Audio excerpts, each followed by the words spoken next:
This last month has been very difficult for me, to say the least. It's been very difficult. This entire chronicle of Ilia Topuria moving to 155 pounds has been interesting, to say the least. I am honestly upset and I'm pissed off. And the reason why I'm pissed off is because you have been hoodwinked. Yeah, fucking you. Yes, you. You have been hoodwinked. But it's not your fault. It's not your fault. You have just fallen into the very common trap of falling for aura.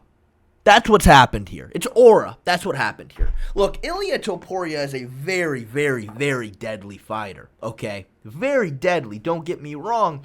But you've been hoodwinked into thinking that he is an unmitigated natural disaster heading towards Charles Oliveira, and there's just nothing we can do to stop it. There's nothing. We're done. We're just fucking wave the white flag, huh? All right, is that's it? All right, that's it.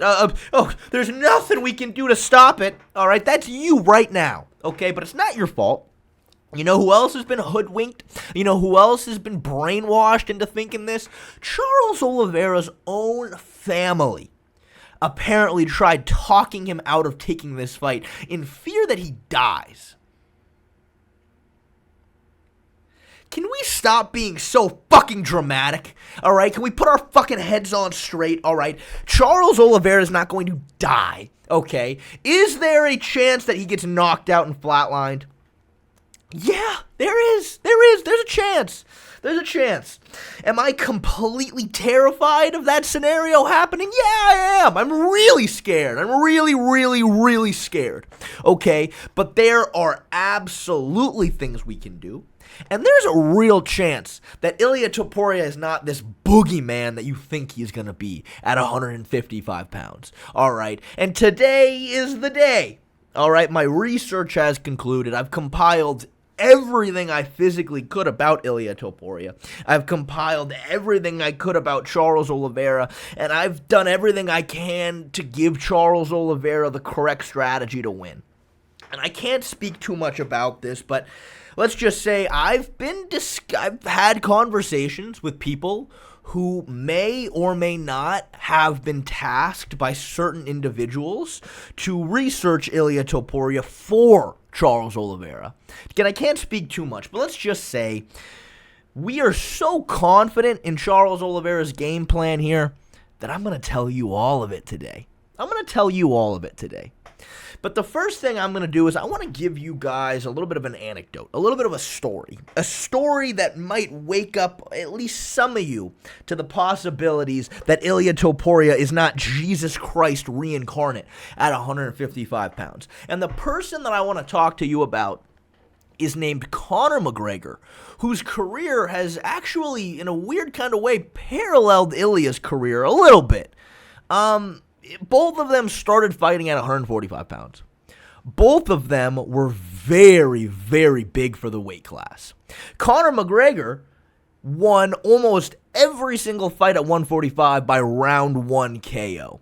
His boxing skills, his power, and his accuracy was completely unmatched. The only fight that he didn't win by knockout at 145 was against Max Holloway, who he just chose to grapple fuck the entire time and control the fight positionally because he tore his ACL.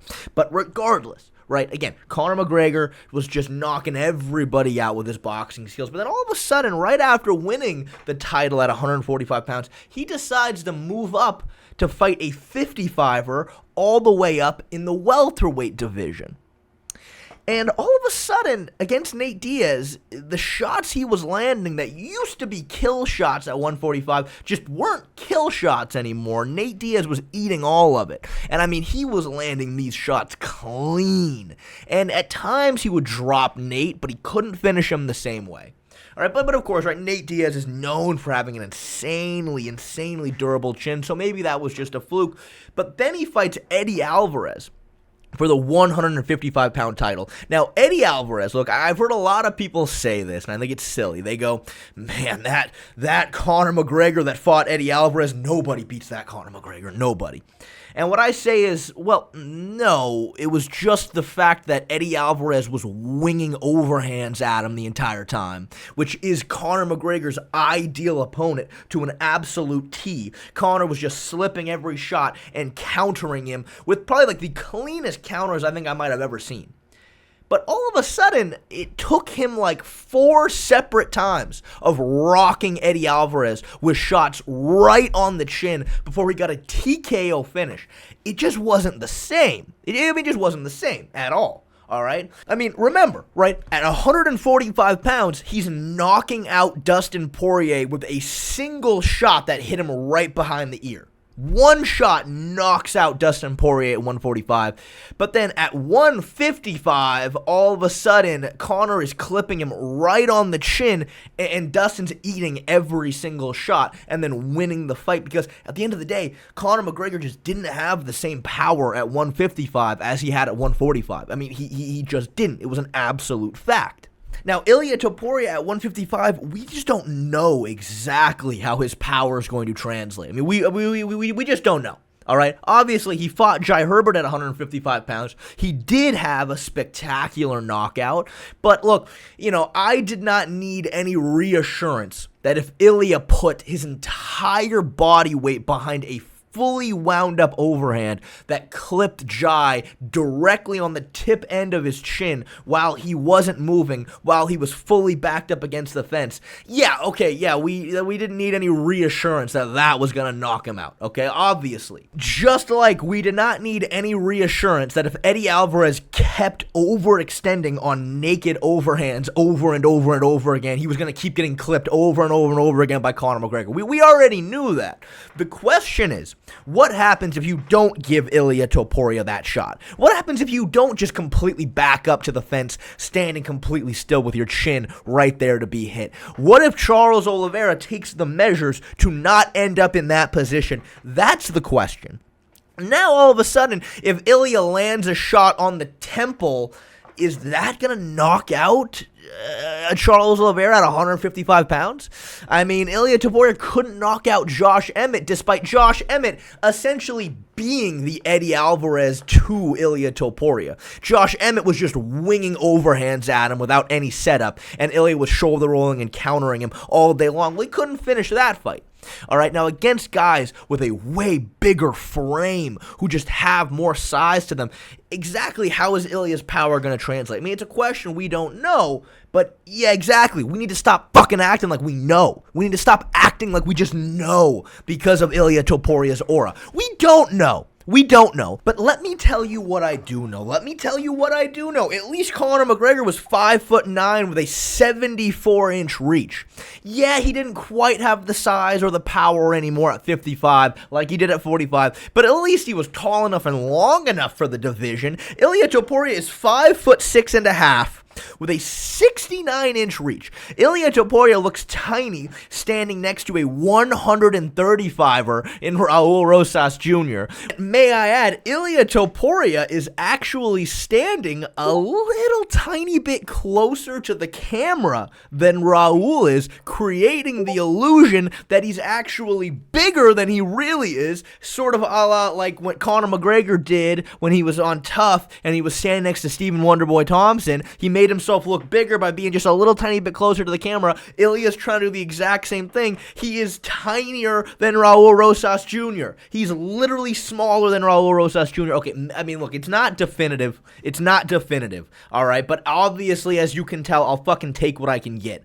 What is definitive, though, is fucking look at Charles next to Raul. And might I add, Raul Rosas Jr. in this photo is wearing Air Force Ones. According to ChatGPT, Air Force Ones give you 1.2 inches of extra height on top of your regular height. So right here, Raul is almost 5'11" in this picture. But I'm sure you're wondering, what shoes is Charles wearing here? Well, don't worry, ChatGPT also has the answer to that question. And according to ChatGPT, those shoes that Charles is wearing only adds 0.4 inches of height. Therefore, Ilia Topuria is a small, frail little boy of a man. All right. Now, does any of this really matter that much? I mean, okay, no. But again, we're taking what we can get here. That's not to say that we know anything definitive about exactly how his power is going to translate. But that's the exact fucking point, is that we just don't know yet. And you need to stop acting like we already know and it's already over. Okay? Because you don't know. Because you don't know. You don't. You don't know. You don't know. You don't know. You don't know. You don't know. But I got something else. I've got something else that we know. I think the other big just fucking delusion that's out there about this matchup is this. People, they look at Charles Oliveira's defense and they look at Ilia Topuria's offense and they just go, okay, yeah, well, there you go. Ilia's just going to win because of those two individual factors. And what I tell you is, what? That's what I tell you. I tell you what? That's all you got? Huh? That's it? That's it? Those two separate things is the entire fucking fight? Let me tell you something. Ilia Topuria's last 2 wins at 145, yeah, they're pretty fucking goated, all right? That's wild, all right? Knocking out Volkanovski and then knocking out Max Holloway back-to-back, yeah, that's insane. That's crazy, but remember, both Volk and Max are 2 volume-heavy strikers, all right? They are not known for power at 145, literally in the slightest, okay? They're not known for power. Ilia Topuria's defense is not bulletproof. He got hit a lot by them. A lot. But again, the difference is both of them are volume-heavy guys. Charles Oliveira, on the other hand, can fucking crack. Charles Oliveira can knock you out with one punch. Justin Gaethje, the guy who's been in wars with tons of heavy hitters, claims Charles is the heaviest hitter of them all, and his tongue went numb when he got hit, all right? My last fight, Charles was brilliant, and he hurt me often. He hurt me early. 10 seconds in, I was, really hurt, and probably 4 times after that, I felt something I've never felt in a cage, so. I was going to ask about that. I think after the fight, the cameras picked you up saying, you hit really hard when you guys were both leaving the octagon. So did that catch you off guard, that how powerful and crisp his striking was? Yeah, I mean, it's a feeling. It was a feeling I've never felt. Usually you get hit, call it a buzz, call it a flash. And this is more like my tongue just went on a super powerful battery. That's all you need to know to be able to formulate that. There are differences. There are things we can do. Charles does have a better chance other than just, defense versus offense. Sorry, we're already done. No, you're just wrong. You're just not breaking this fight down correctly.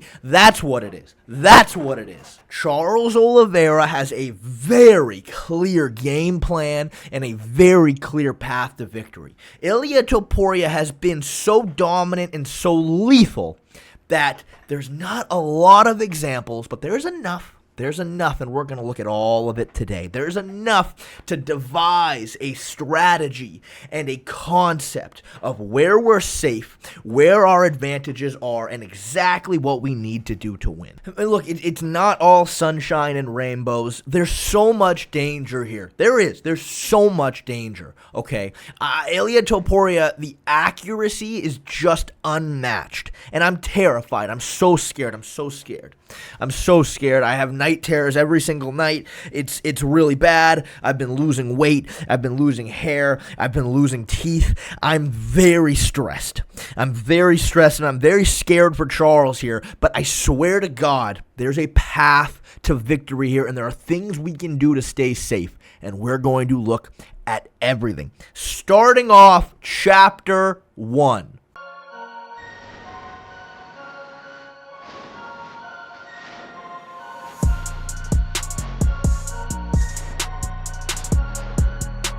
Now, on the feet, Ilia Topuria's striking game, it is deadly, it is precise, it is powerful, but thankfully, it is fairly linear. It's linear because he only really has, if we're being generous, 4 main tools. That's a hook, an overhand, a calf kick, and a jab. Those are the 4 main weapons he will always use. On occasion, he'll throw a straight right hand. On occasion, he'll throw an uppercut. But for the most part, his entire striking game is built upon landing a hook, an overhand, and calf kicks. That is it.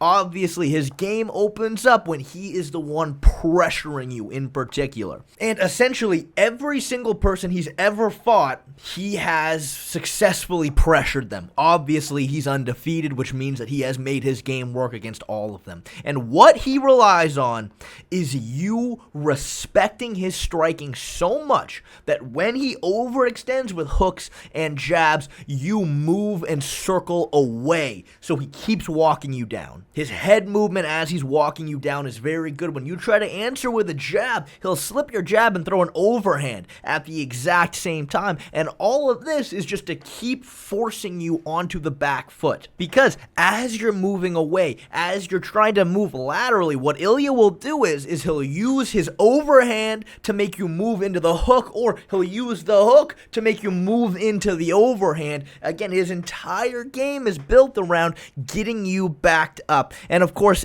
every single knockout he's ever had has come from when you are backed up to the fence.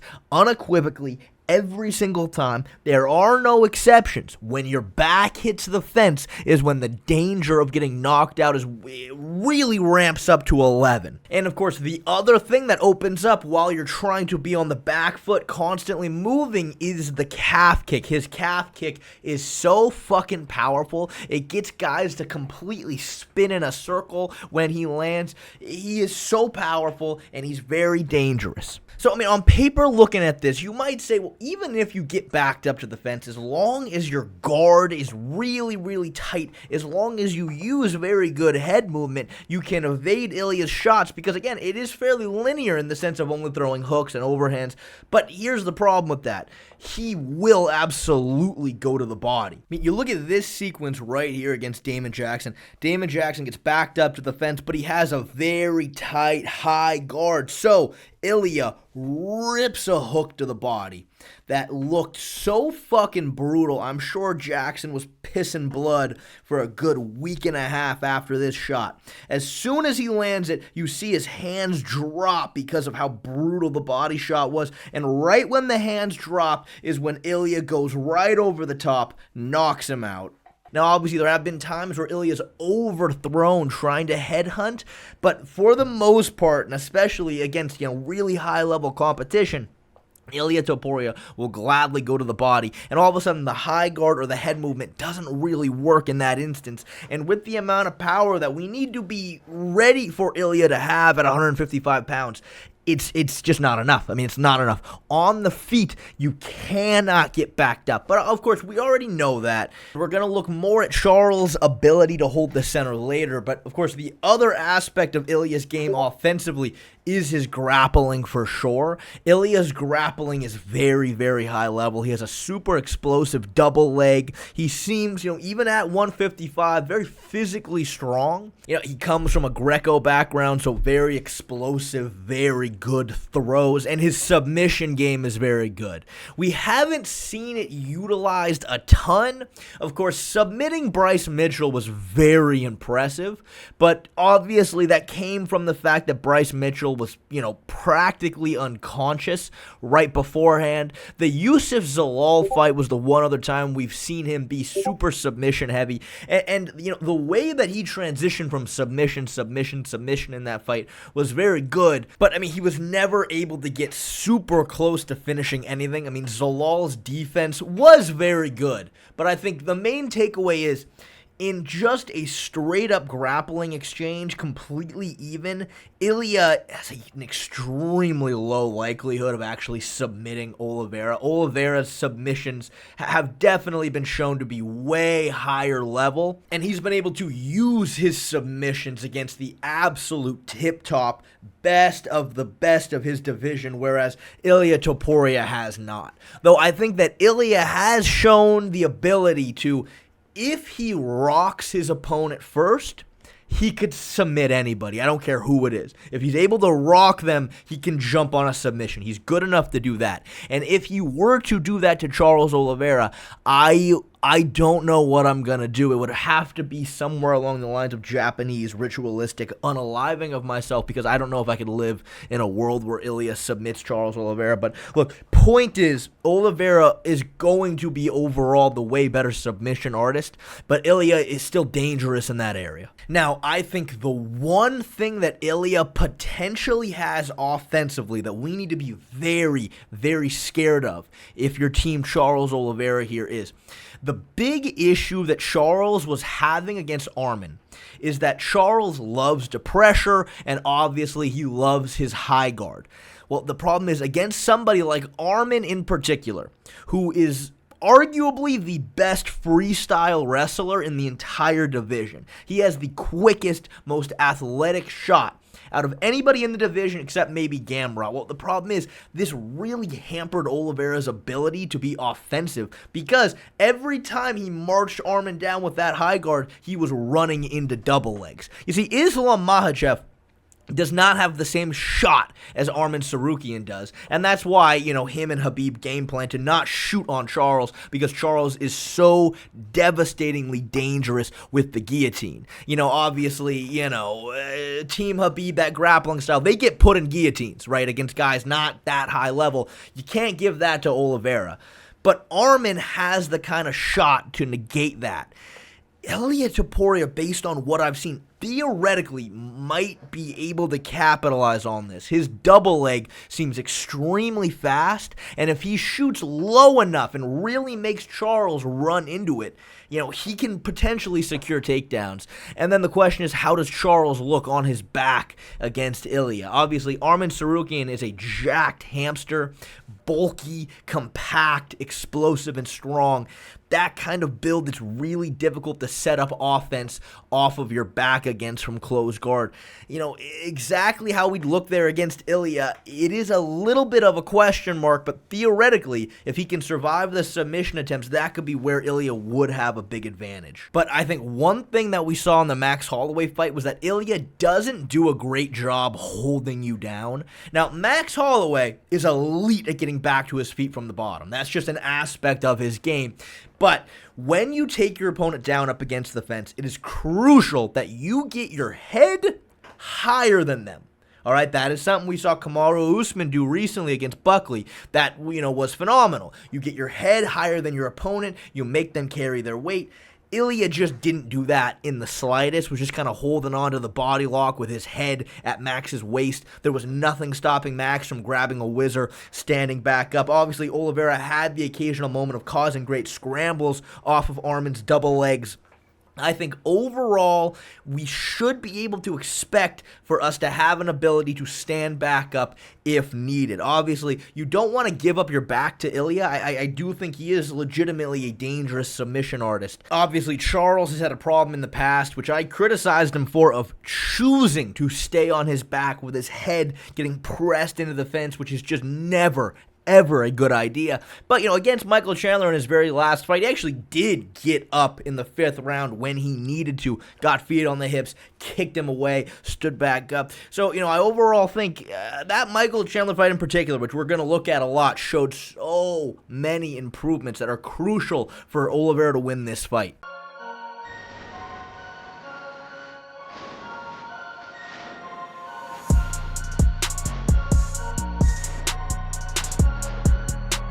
But now, taking a look at Ilia Topuria's defense, this right here is how we're going to win this fight. Obviously, Ilia Topuria, his guard is like a shell, and I've talked about this in the past, but because of the length of his forearms compared to the length of his torso, he's able to defend his head and his body all at once from kicks. It's really difficult to sneak kicks in unless you catch him in the middle of throwing a combination, which is theoretically doable, but, Jai was able to accomplish this because of the massive height and reach advantage he had, and also just, having very good timing. But for the most part, it is very difficult to get kicks to work effectively against Ilia because of his guard.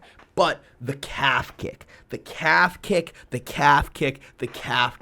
needs to be something you're targeting against Ilia Topuria. Ilia Topuria has never once in his entire MMA career defended a low outside calf kick well. He never has. There is example upon example upon example of guys landing calf kicks against him because he has so much weight on that lead leg. He's bladed. He's really unable to check it with the stance he's using. But the reason why people don't throw more of them is because of the fact that, for one, again, Ilia is always pressuring his opponent. Because this opponent is always on the back foot, always circling, always moving away, it's hard to throw the calf kick without risk of getting hit with an overhand over the top.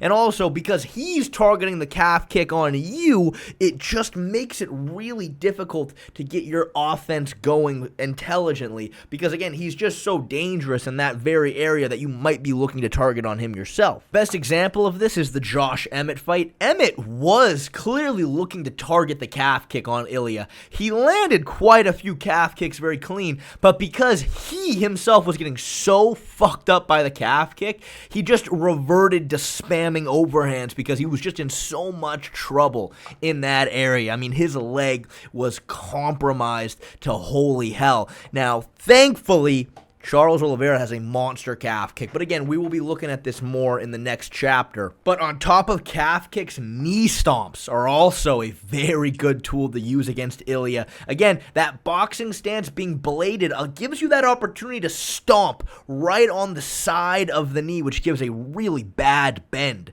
Max Holloway kept going for this. He was landing it very well. Again, Charles Oliveira was doing this to Michael Chandler in the last fight, but we'll hold off on that. And of course, the other thing that I think is huge in terms of kicks against Ilia is the teep. Again, his guard is a shell, but the teep right down the middle he does not deal with well. Max landed so many teeps against Ilia, and need I even say what you know I'm going to say about Oliveira's teeps. But I think the other big issue defensively for Ilia is he trusts in his power and his combination so much that he overthrows a lot, and he also drops his hands as he's throwing. Max Holloway, one thing he kept doing to Ilia over and over and over and over again, Max would land the lead hook off essentially every single thing that Ilia Topuria did. When he was throwing calf kicks, his backhand would drop and Max would counter him. When he would step into range with a jab, again, his backhand would drop and Max would land the hook. Again, essentially every single entry, almost every single attack that Ilia Topuria had, his hands would start dropping. It is just a technical deficiency that, he's never really needed to address because he knocks everybody out so quickly. And again, fighting Max Holloway, fighting a Volkanovski, again, these guys are volume hitters who just aren't really capable of finishing you with a single shot. But this is something that, obviously Charles Oliveira needs to take advantage of. And again, as you see, the openings are there. Like we talked about earlier, Ilia Topuria is depending on you to respect his power and his combination so much that you just evade his punches and back up where he tries to cut you off at the fence. But because his hands are dropping, because he is fully committing to these punches, there are a lot of opportunities where you need to throw with him. But now here's the heavy caveat. Do not throw with Ilia while you're backed up to the fence. Ask Volkanovski or Jai Herbert how that went for them. If your back's against the fence, this is the last thing you're looking to do. But out in range, as he really extends in with a huge shot, Ilia is open and he's vulnerable in this moment. If you have power, if you throw with him and land cleanly, a la what Oliveira did to Michael Chandler right here that made Michael Chandler go running, that is a potential huge area to do damage. And you go and look at the Volkanovski fight, and a lot of these moments were fairly few and far in between, but you see in the moments like this, when Ilia is closing the distance and he's closing range, he is there to get hit with straight shots, and Volkanovski was making Ilia run into these punches. Of course, though, like I keep repeating over and over and over again, Volkanovski just really doesn't have much of a propensity to really hurt you on the feet. Again, you look at Volk versus the Korean Zombie, the most lopsided title fight we've seen in a long time. Volk is like unloading these brutal brutal full power overhands. And I mean, he was landing so clean, and even then, that fight ended in a standing TKO after 4 rounds of getting absolutely battered. Because, again, at the end of the day, for how amazing Volkanovski is, for how skilled and how technical he is not known for power, and I think, against Ilia, whose defense is a little bit lacking compared to his offense, having the ability to really hurt him would have been huge. And, most people that Ilia's fighting doesn't have that ability. And also, as we touched on earlier, because Ilia is swinging for the fucking bleachers every single punch he throws, there are a ton of opportunities, especially against guys with a lot more range than he has, that he'll step in, throw so hard that he ends up off balance, misses, and then his opponent can step in and land counters. Now, with all of this being said, it kind of seems like Ilia has a lot of defensive deficiencies. He drops his hands very regularly while throwing and is open for counter shots. He, misses really bad and is open for counter shots, does not defend calf kicks, does not defend teeps or knee stomps well. But he gets around all of this because, again, essentially 90% of the time, he is the one pushing you back, pressuring you. And as you're evading and moving away, like we said, he's so dangerous offensively that guys can't get a lot done on the back foot. But guys who are not very good strikers at all, really, when they are pressuring Ilia Topuria, all of a sudden, Ilia just kind of sucks defensively. Bryce Mitchell, in the brief moments that he was pushing Ilia back and making Ilia back up, he was so open to get hit. And he was honestly overwhelming Ilia quite a few times. Again, you look at the Jai Herbert fight. Round 1 was brutally horrible for Ilia on the feet, purely because Ilia just wasn't pressuring him for that first round. And the last time I brought this up, people were like, okay, well, oh yeah, but he's better now. And that's all they say. They say he's better now, and that's just the only bit of analytic they give on that. And I'm like, oh, okay, sure, but stylistically, what's changed? Nothing. Stylistically, it has not changed that when Ilia is the one being pressured, his defense is gone. Jai Herbert was just stepping in, cracking him, landing all sorts of shots, and then the second round 2 starts. The one thing that changed was now Jai was circling away on the outside as Ilia was walking him down, and of course, eventually he finds his kill shot up against the fence. Max Holloway, in Ilia's very last fight, there were brief moments where Max was the one pressuring, and all of a sudden he was landing on Ilia very cleanly. So this notion that, well, it only happened because he wasn't as good and now he's better. No. Stylistically, his approach is the same, and the deficiencies that used to be there are still there right now. But the important caveat with this is, in order to pressure Ilia, you need to be walking him down and making him back up as you hold your ground in the center. If you just extend in looking to push him back, he does have a very good slide back right hand counter. He hit this on Emmett. He almost landed this fairly clean on Max Holloway, though he ended up kind of whiffing on this shot. But again, you cannot just overextend on him. You need to physically walk him back. That is where you will start opening up with your offense. You see, once you get his feet moving backwards, he sort of shells up, he evades, but there's not really any counter opportunity there. You see that right here in the example as Josh Emmett is extending forward with punches. It's this kind of sequence because there's not a lot coming back at you. This is where you theoretically chain in takedowns as he's shelling up, moving back. Or, you come in with punches, end the combination with a calf kick as he's looking to move away. Because he's not looking to throw anything back in moments like these, this is really where your offense is going to open up. And I think the other very important caveat is it's not as simple as just anybody in the UFC can beat Ilia Topuria as long as they're walking him back. Obviously, again, like I keep saying, that is where his defense is going to start opening up and you can land shots. But going back to that Bryce Mitchell example, again, Bryce is landing, he's walking Ilia down, he's landing shots, he is just pushing him back. Again, no questions asked. That's all he's looking to do right here. But he ended up getting just a little too reckless with it, and eventually Ilia decides to plant, throw a combination, lands it clean, and then that was the beginning of the very end of the fight because Bryce ended up just kind of walking in to Ilia's counter shot. So very important to say, it's not as simple as just anybody can do it. But I think somebody obviously like Oliveira is extremely capable of this. Now, defensively, his grappling is very good. Now, again, it hasn't really been tested at a super, super high level. Of course, Bryce Mitchell is the best grappler he's ever fought, who I would say overall Bryce is a bit more of a jiu-jitsu guy than he is a pure wrestler. But still, Ilia has a really good down block off takedowns. Does a really good job defending the takedown early, getting his lead arm in the way, just completely negating any opportunity his opponent has of actually getting a hold of his legs. But the brief times that Bryce was actually able to get in on the shot, all of a sudden Ilia seemed very susceptible to the takedown. When he actually got in on this single leg, he hit a nice little trip on Ilia, actually got him down, though he was able to scramble up quickly. Though the one, famous sequence everybody looks to talk about was this moment right here, as Bryce moves forward, throws two punches, gets Ilia to start slipping the shots, then he chains it into the takedown attempt, is actually able to secure Ilia on the ground.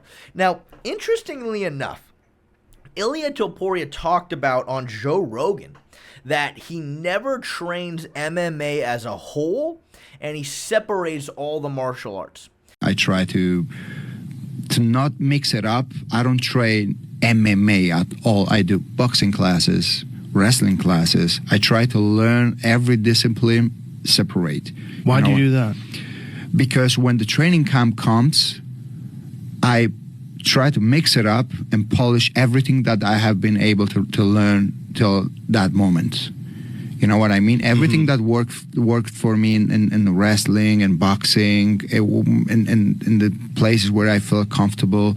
Like, that's why I want to develop all the time my knowledge. And, I've seen some people try to posit that this is the reason why when Bryce Mitchell actually mixed up the punches and chained it into a takedown, that's why he was able to secure it. But I'm pretty sure what Ilia means here is just outside of camp, he trains the martial arts individually. Because for one, it literally just wouldn't make any sense to not do MMA sparring during a camp. Also, there are clips and videos of him just doing full MMA sparring. So I don't think he means he never trains MMA. I think it was a little bit more of a language thing. But, regardless, it doesn't really make a difference.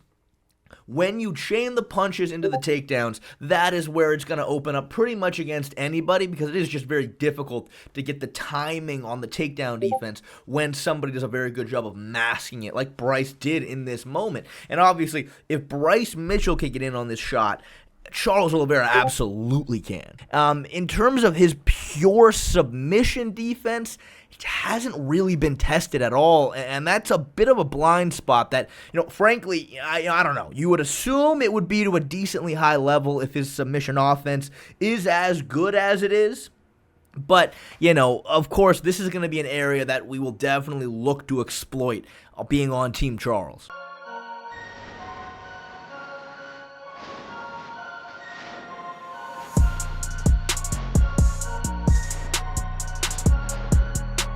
So now, Charles' game plan for this fight, I can say definitively that Charles and his team are very aware of the fact that they cannot allow Ilia to pressure him. We know that for an absolute fact. They are very aware of Ilia's strengths, and they are going to be looking to keep him on the back foot and Charles to hold the center constantly. And of course, the big thing that's going to help us here is Charles's Muay Thai stance is going to allow him to really negate the calf kicks of Ilia, which, of course, is a huge problem no matter who he's fighting. Obviously, Justin Gaethje had a miserable time landing the calf kick on Oliveira. That Muay Thai stance is just perfect. And now all of a sudden, right, because looking at Ilia, again, he's got essentially three main offensive tools on the feet. Again, like we said earlier, right? The hook, the overhand, the calf kick are the three big ones. One of those is more or less gone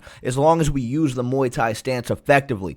And of course, we are going to be throwing our own calf kicks and our own teeps as our main tools to keep Ilia on the back foot. You guys might not remember this, but when Charles Oliveira lands calf kicks, motherfuckers go flying. And of course, he has very good teeps as well. He uses them pretty much against everybody very effectively. He could throw it off the lead leg very well, and to mix in those lead leg teeps and the calf kicks, the occasional head kick. Of course, right, when Charles lands a head kick clean on you, guys get fucking rattled. Even through Ilia's guard, that's going to be something that we're going to look to throw because, again, right, Volkanovski, Max Holloway, these guys aren't known for power per se, but Oliveira is extremely powerful, and we're going to be looking to kick the fuck out of his arms, his legs, his midsection. And another very important tool is the knee stomps. Max Holloway kept going for these knee stomps against Ilia.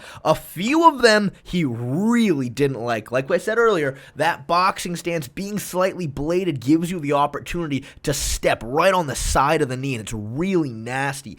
And Oliveira was using this against Michael Chandler beautifully. He had a couple of really nasty knee stomps against him. And of course, we need to get fucking ugly out there against Ilia. All right, we need to get fucking ugly. Okay, we're not trying to win this fight. We're trying to ruin his career. We're trying to make it so that Ilia's knee is essentially to the level of Kamaru Usman's knees, which, I guess that example doesn't work super well anymore ever since those blast double legs started coming from Usman. But regardless, you know what I'm talking about. All right, we're going to try to ruin his career with knee stomps.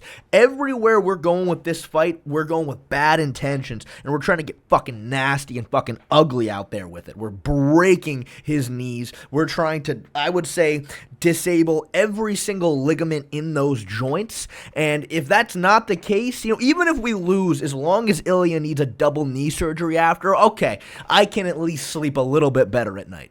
And of course, right, the elephant in everybody's room right now, staring right at them, okay, is the fact that obviously we're aware that Charles Oliveira does get hit a lot. All right, Dustin Poirier, believe it or not, recently came out with a super spicy hot take saying this. And look, he's not wrong, but I think the thing Dustin has to understand is that, look, Charles Oliveira against him and against Justin Gaethje was on a full kamikaze mission against them. He just didn't respect them. Whether or not that was smart or it wasn't smart, Charles went for absolute broke against Dustin Poirier, just fucking got in his face, went into the fire, looked to overwhelm him, and eventually he did overwhelm him, and he did finish Dustin Poirier. But when you look at the second Michael Chandler fight, there were so many massive improvements to Oliveira's striking game from that fight. The distance management and the pressure was beautiful for the most part up until we get to the fifth round, which we will talk about. But that is crucial against somebody like Ilia. Again, right, someone's just going to kind of blindly say, well, Ilia's better than Michael Chandler. And I'd say, yes, thank you. Ilia is certainly a lot more technical than Michael Chandler overall. He doesn't have some of the physical advantages Michael Chandler has. Michael Chandler's a little bit taller, a little bit longer, definitely more muscular, more explosive. Ilia is much more technical, but it doesn't change the fact that on the back foot with distance management like this, which is very ready to evade guys who are trying to lunge in specifically with hooks and overhands, I mean, this is still the perfect strategy regardless of that point. So what's important is Charles cannot overpressure like he did against Dustin Poirier. He needs to be maintaining space like this while keeping the pressure. And of course, like we touched on earlier, Ilia Topuria is so open while he's throwing, and he depends on you to respect his strike so much that you just look to evade. But these are the moments, specifically while he's being pressured, that Charles needs to throw with him. Just like this sequence against Chandler right here. Chandler, honestly, while he's throwing, is doing a very similar thing that Ilia does. His hands drop, he fully commits to the shot. But because he's on the back foot, he's open for Oliveira to tag him. Immediately, Chandler goes fucking running away. I think another important strike to throw with Ilia when he commits is that check left hook, the same one that Max Holloway landed over and over and over again, is one that Oliveira absolutely looks to go to very regularly. It's what he knocked out Michael Chandler with while Chandler was absolutely in his prime. He looks to throw that shot, very regularly. But of course, it cannot be from this position. If you are the one getting pressured, if your back is against the fence, again, you cannot be throwing with Ilia here. He has all the leverage. You have nowhere to go. You cannot give him this. This is where you're going to get knocked out. If Charles ends up in a position like this, the only thing he needs and absolutely has to do is look to clinch. This is something that we touched on with the Volkanovski fight way back when, was that Volkanovski had a couple of brief moments of doing a really good job when Ilia would commit to the shot. He would completely close the distance, look to stuff the boxing, and clinch. This is what you need to do. You cannot try to throw with Ilia like Volkanovski ended up doing. You need to clinch. And of course, that is what Charles is going to be looking to do when Ilia closes the distance. Now, of course, Ilia has that Greco background. You might get thrown potentially.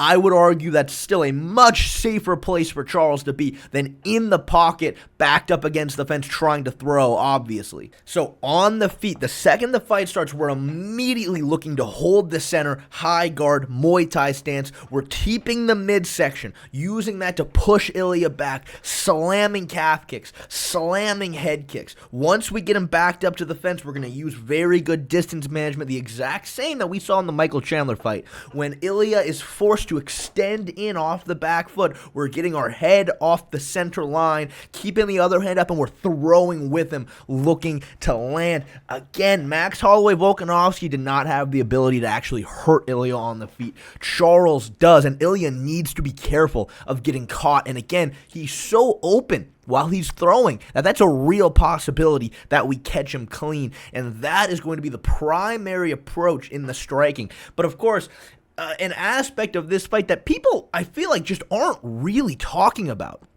is the fact that another huge evolution we saw from Oliveira in the second Michael Chandler fight was really good chain wrestling. Of course, Charles has always had the propensity for really quick, explosive shots when he's needed to.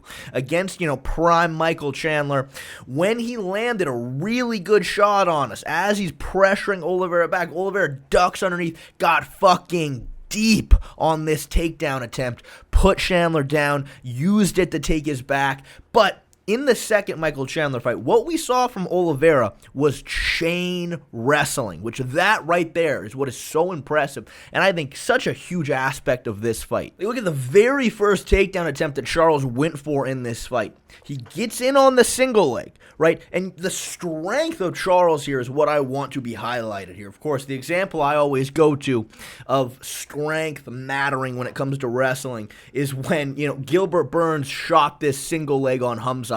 Literally could not lift Hamzat's leg off the ground. Like, he just couldn't do it. Parallel that when Hamzat hiked Kamaru Usman's leg way up in the air and hit this trip. Well, Oliveira, again, just hikes Chandler's leg way up into the air, allows him to then hit that back trip, take him down. You look at this takedown attempt right here, Oliveira goes for the double leg.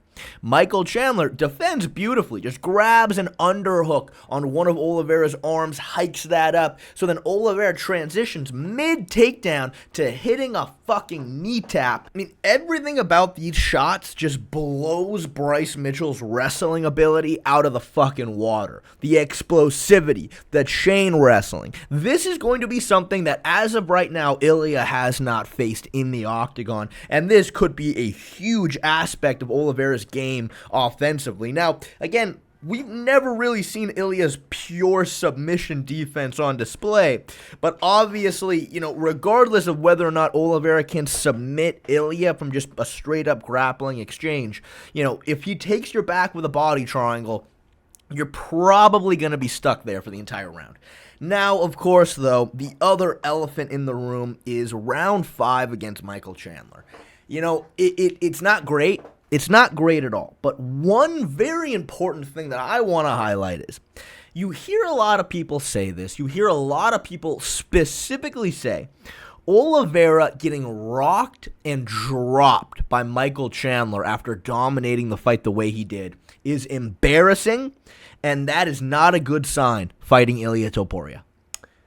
I agree to a certain extent, but I have some very important caveats to say there, all right? Let's just take a look at that sequence. Oliveira, right, the entire fight has had really good distance management. He's had a very good, very tight high guard, but all of a sudden, he's starting to get a little bit more reckless in this 5th round. He seems to not be respecting Chandler as much.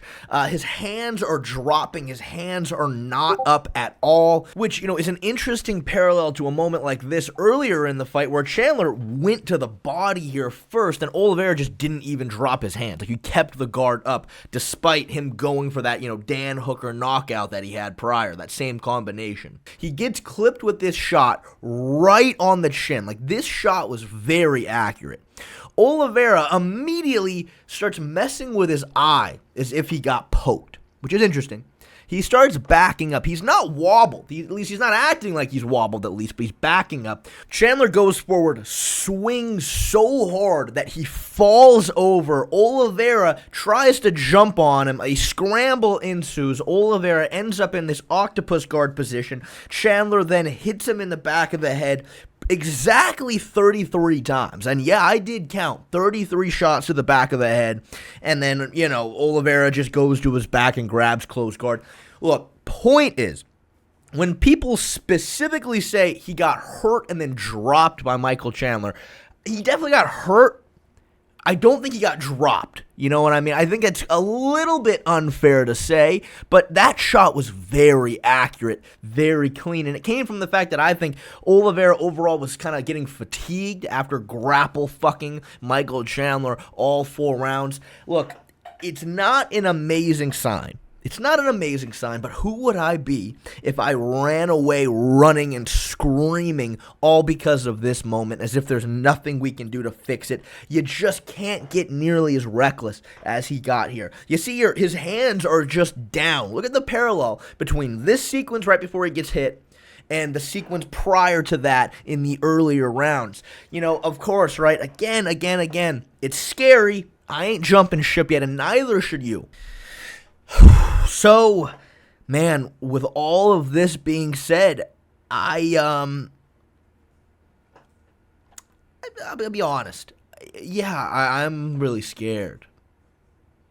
I am. I'm very, very scared because, look, with Ilia Topuria, the accuracy of his shots are so devastating that you really can't give him a single opportunity.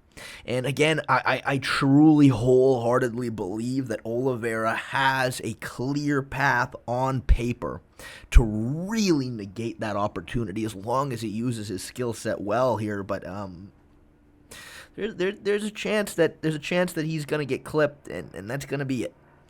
And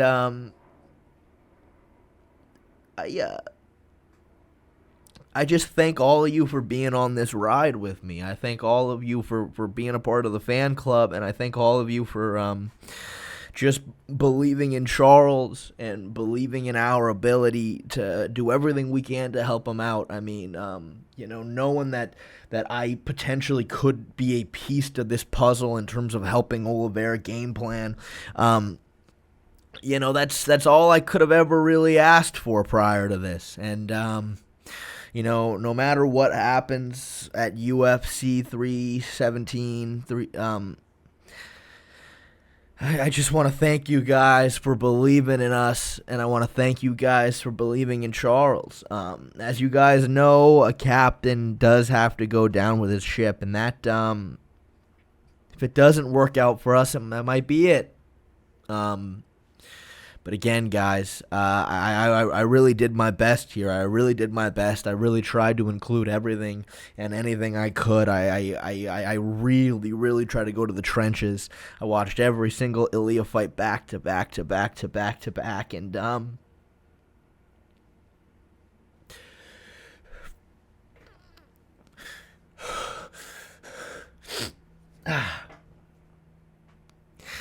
just want to thank you guys, and I love you all.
love you.